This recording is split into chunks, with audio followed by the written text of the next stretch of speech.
بسم الله الرحمن الرحيم. السلام عليكم ورحمة الله وبركاته. ازيكم يا حبايبي؟ عاملين ايه؟ يا رب تكونوا بخير كلكم. النهاردة معانا فيديو عن شنطة الحج. ان شاء الله عقبالنا جميعا يا رب. ربنا يدي كل مشتاق يا رب، ويتقبل من الرايحين، ويرزقنا ان شاء الله المرة الجاية والكل مشتاق يا رب. النهاردة جايبين شنطة الحج. هنحضر ايه وهناخد ايه وهنعمل ايه في الشنطة بتاعتنا بتاعة الحج ان شاء الله. انا حضرت الشنطة، هوريكم انا واخدة ايه معايا او كنت واخدة ايه معايا لما رحت حج، والمعلومات اللي انا خدتها من تحضير شنطة الحج. واللي عايز يسأل اي سؤال في اي حاجة، هنبقى مع بعض. اكتبيلي وقوليلي محتاجة تعرفي ايه او تسألي على ايه وانا معاكي. هنفتح الشنطة كده. بسم الله الرحمن الرحيم. بسم الله الرحمن الرحيم كده. بصوا، انا حضرت الشنطة، حطيت فيها كل حاجة انا محتاجاها، والنصايح اللي هديها لك من اللي انا رحت وشفتها هناك واحتجت ايه وعوزت ايه. دي اول حاجة. كتب عن الحج والعمرة. حسن المسلم عشان تقعدي تدعي وانت قاعدة كده، كله دعاء وكله ادعية واذكار. دي اجنده، لازم يبقى معاكي اجنده وقلم ضروري.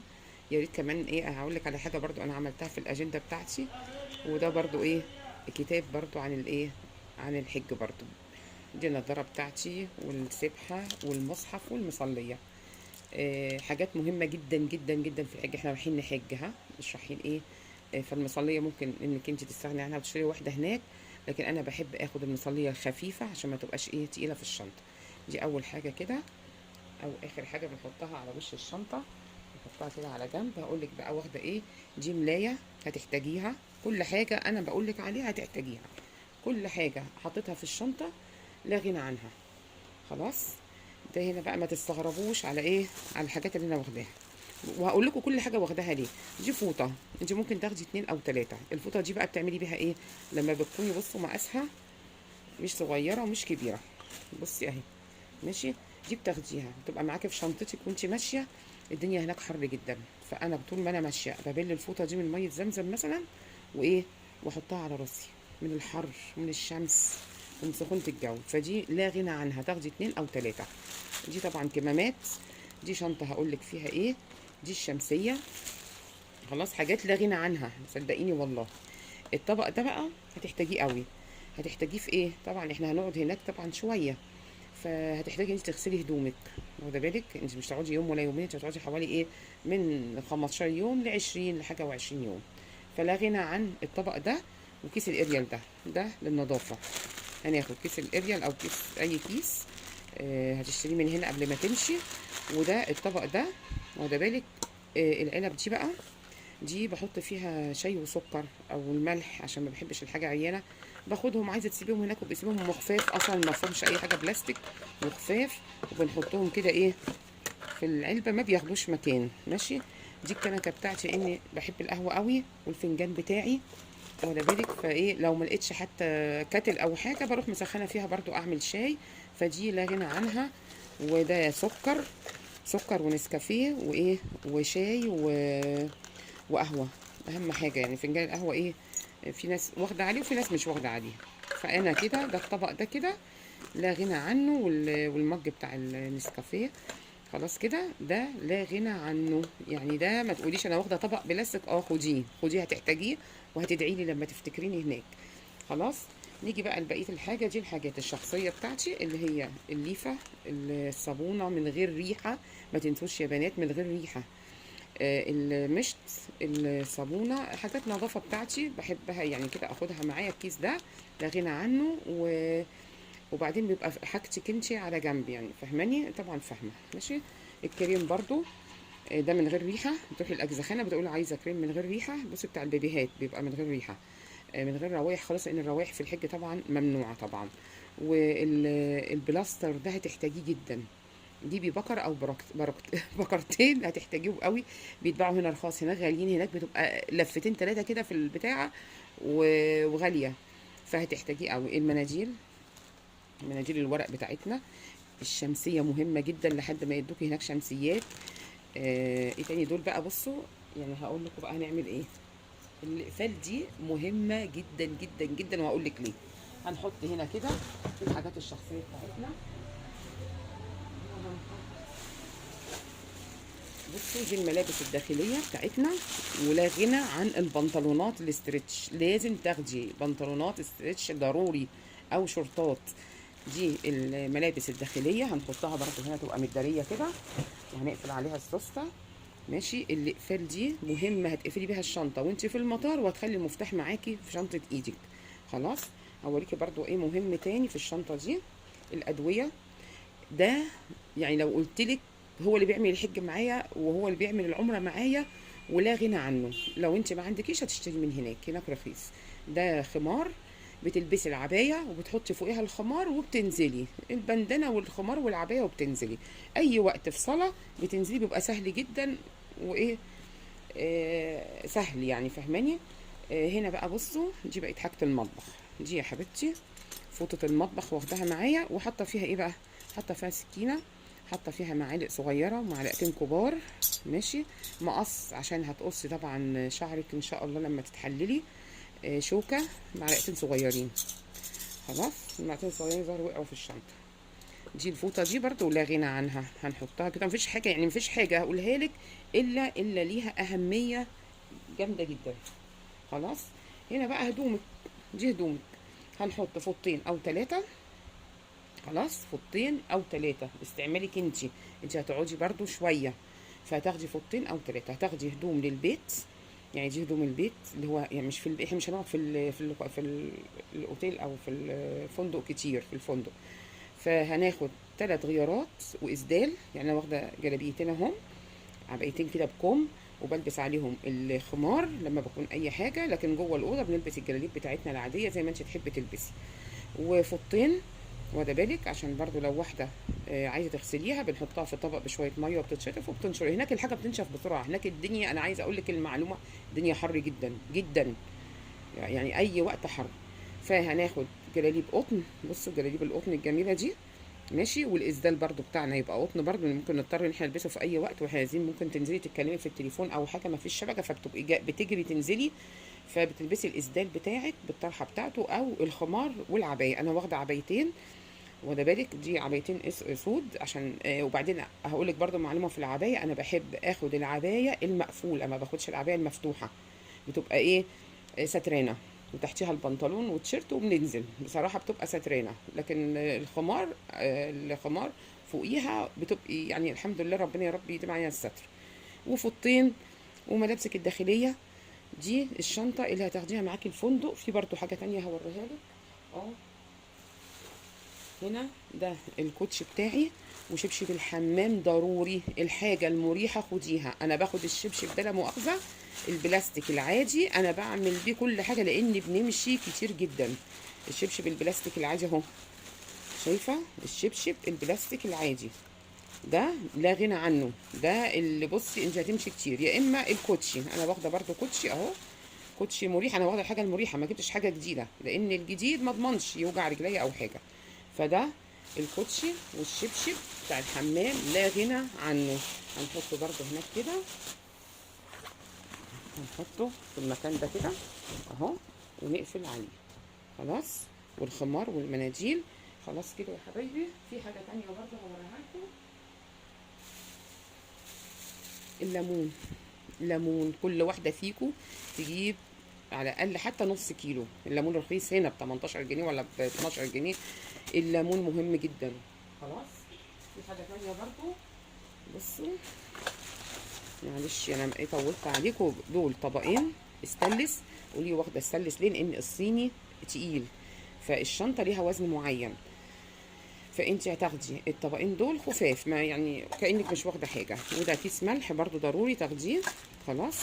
ده العلاج بتاعي، باخد العلاج على قد ال20 يوم او على قد شهر. ده المعجون السنان والفرشه. دي حاجات برضو مهمه جدا جدا، بنحطها كده ايه في الشنطه بتاعتنا كده. ها، بروح قلبه كده، يعني تزنقي برضو ايه، يعني حاولي ان انت ترتبي شنطتك بحيث انها ايه الحاجات ما تبقاش مخبطه. بس كده هنربط كده اهو، ونحط الحاجات كده اها كده. خلاص كده اهوت. الاجنده بقى هنحط الشنطه بقى دي. البوك ده فيه ايه؟ البوك ده بقى ما يسيبكيش، البوك ده فيه الايه بقى، بنحط فيه نضاره الشمس ضروري جدا، ونضاره القرايه برضو.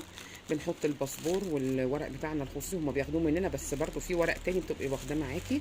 بنحط الفلوس، ماشي. بنحط النضاره بتاعت القرايه او بتاعت المشي، بنحط القلم، ونحط اللي هي الاجنده الصغيره اللي قلت لك عليها. واهم حاجه بصوا تكتبوا عليه اسمكم. انا بصوا كاتبه اسمي عليه لما روحت هناك، فكان كله طبعا الشواحن كلها زي بعض. فنعمل ايه، رحنا جايبين لزق كان معانا، كل واحده فينا جايبه برضو بكره لزق، وراحت لازقه عليها، لازقه على انا بقول لك افكار حلوه. ممكن تاخدي اللزق اللي هو اللي بيتكتب عليه، وتروحي ايه، وتروحي كاتبه عليه اسمك، وتعملي برضو لاصحابك اللي معاكي في الاوضه كده، عشان محدش يضيع ايه، يضيع حاجه. بس كده. ايه بقى الاقفال بقى دي مهمه جدا. ليه بقى؟ بتقفلي شنطتك، انت هتروحي طبعا ان شاء الله، ان شاء الله عرفات يا رب، ماشي. فبتقفلي شنطتك بالقفل، وبتاخدي القفل معاكي، لانك بتسيب الفندق حوالي 4 ايام، يوم عرفه و3 ايام والاربع ايام بتوع الحج، واخده بالك. فلازم بنعمل ايه بقى، بنروح قافلين الشنطه بالاقفال بتاعتنا، وبناخد. وبعدين حاجه تانية برضه هقولها لك، شفتي كده الشنطه حضرناها كده، دي شنطه السفر بتاعه الحج اللي هنروح بيها الفندق. هتعملي ايه بقى، تروحي قافله الشنطه كده بالقفل الصغير اللي معاكي ده، رخاص جدا. انا كنت جايبه الواحد بحوالي 20 جنيه، حاجه زي كده يعني، ماشي اهو. وبتقفلي شنطتك خلاص، وبتاخدي المفاتيح معاكي وانتي رايحه عرفات. كده خلصنا شنطه الحج، ودي اللي هناخدها معانا، هنحط فيها كل حاجتنا. لو في انا ناسيه حاجه ممكن تحطيها، جايز ناسيه مثلا ايه، ناسيه الطاقيه دي، باخدها برضو هحطها في الشنطه. ما قلتلكيش لازم تاخدي طرح كبيره، ما ناخدش طرح صغيره، ناخد طرح كبيره كده، عشان برضو نبقى ايه مداريين يعني جسمنا وكده. فوق العبايه بناخد عبايات مقفوله. لو انا ناسيه حاجه بسيب الشنطه مفتوحه عشان خاطر ايه احطها فيها. دي بقى معلومات بقى من عندي انا. بصوا الشنطه دي، ها، دي شنطه بتحطيها ورا ظهرك في كل مكان انت رايحه فيه. بتحطي الفوطه اللي قلت لك عليها الصغيره، الشنطه اللي هي بتتعلق في الظهر كده، بتاخديها في ظهرك مكان ما تكوني بتحطي فيها ازازه الميه والفوطه والتليفون بتاعك والفلوس، او الشنطه دي.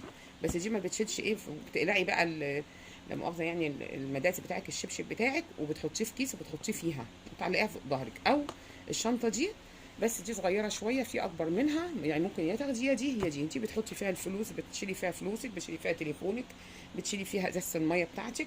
اهم حاجه يبقى معاكي شنطه صغيره تحطي فيها حاجتك طول ما انت في المناسك، في الحج، في الكعبه بقى، في عرفات، في الصفا والمروه، في اي مكان لازم يبقى معاكي الشنطه الخاصه بيكي دي. وتخلي بالك من نفسك، وتخلي بالك من فلوسك، وتخلي بالك من تليفونك، ممكن يقع منك، بيبقى طبعا اتصالك كله بالتليفون. فتخلي معاكي الشنطه دي والفوطه. يعني بصي انا يعني بوصيكي الفوطه دي ما تسيبيهاش، الفوطه الصغيره دي ما تسيبيهاش، عشان الدنيا حر جدا، تبليها وتحطيها فوق شعر، فوق الطرحه، فوق دماغك من فوق، بتهون شويه. خلاص كده حضرنا الشنطه، وخدنا الحاجات المهمه، وخدنا الشمسيه، وخدنا الطبق بتاع الغسيل، وخدنا الاريال، وخدنا صابون من غير ريحه، مش هناخد برفانات ومش هناخد الحاجات دي طبعا. في حاجه تانية بقى مهمه جدا عايزه اقول لك بقى عليها، دي معلومه من عندي. معلومه بقى ايه، الشنطه بتاعتك الشنط كلها بتبقى متشابهه. فانا بص بقى عملت ايه، جبت الشريط ده وربطت بيه الشنطه دي، وربطت بيه الشنطه دي. هتقولي ايه الشنطه دي كمان يا نانا بقى، هقول لك ايه الشنطه دي. الشنطه دي يا حبيبتي لازم تاخديها، دي شنطه صغيره عن التانية، دي اكبر، الفوشيا دي كبيره فيها كل حاجه، لكن دي الشنطه اللي هي المقاس الاصغر، انا بعدها لك من بعيد اهو. بتعملي بقى فيها ايه، دي بتاخدي فيها حاجه يا رب وعدنا يا رب، ال3 ايام بتوع عرفات وبتوع منى.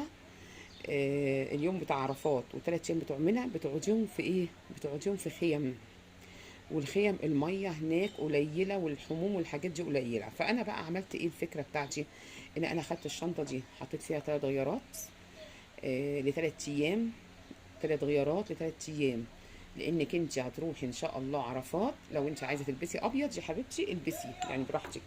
بصوا الابيضات لو احنا عايزين ناخدها، بصي يا حبيبتي، ده اللبس الابيض اللي هم يعني ساعات بيسلموا لبس ابيض او انت بتشتريه، اللي هو العبايه وتحتيها قميص وتحتيها بنطلون والطرحه بتاعتها دي، وايه تاني، الطرحه والعبايه والقميص والبنطلون. فانت لو انت عندك المقدره ممكن تاخدي اتنين. لو انت بتحبي الابيض، انا ما خدتش ابيض صح، أنا زي ما هو اهو بشنطته من السنه اللي فاتت ما لبستهوش. فانا خدت ايه بقى، خدت عبايتين واسدال، لان انت بتروحي كل يوم ترمي الجمرات وترجعي لمده 3 ايام. بتروحي يوم عرفه وبتروحي 3 ايام الجمرات، ترمي الجمرات وترجعي. خلي بالك المشي كتير. البسي حاجه مريحه في رجلك، البسي حاجه تكون قطن شويه، البسي الخمار ما تتكسفيش، البسي الخمار وعشان المشوار كبير. ماشي يا حبيبتي. فدي ومفيش هناك مش هتعرفي تغسلي وتنشري والكلام ده، لا بلاش الحاجات دي، ما تضيعيش وقتك في الحاجات دي. لا احنا هناخد الشنطه الصغيره دي، او هناخد شنطه مدرسه مثلا نعلقها، بس احنا هنمشي. فانا واخداها صراحه بعجله، انا جايبها لك بصي مصورها لك انها شنطه صغيره اصغر من ديت. دي شنطه اكبر فيها كل حاجه، بس بتسيبيها في الفندق وبتاخدي بعضك وبتاخدي الشنطه دي معاكي وبتمشي. بتروحي ان شاء الله يا رب يوعدنا ربنا على جبل عرفات، بتقعدي يوم هناك وبنمشي بالليل بنروح على منى، بنقعد في منى 3 ايام. فمش مش هتضيعي وقتك بقى في ايه، في الغسيل والمش عارفه ايه والحاجات دي. لا انت عايزه تقعدي تتعبدي، تدعي، تقري قران، تصلي. فاهم حاجه انك تاخدي الشنطه دي بالعجله بالعجل بتاعها وبالايد اللي هي الطويله دي. هوريها لك دلوقتي اهو. انا محضره كده اهوت، حاطه فيها هدوم ل3 ايام، 3 غيارات وثلاث عبايات وثلاث طرح بس. والحاجات اللي انت واخداها ما تشيليش هم اي حاجه، بتروحي بقى جراها بتريحك. بدل ما انت طبعا هتمشي كتير وهتشيلي شنط كمان مش هينفع. فانت بتاخدي الشنطه الصغيره دي فيها كل حاجه اللي هي، وبتسيبي الكبيره في الفندق.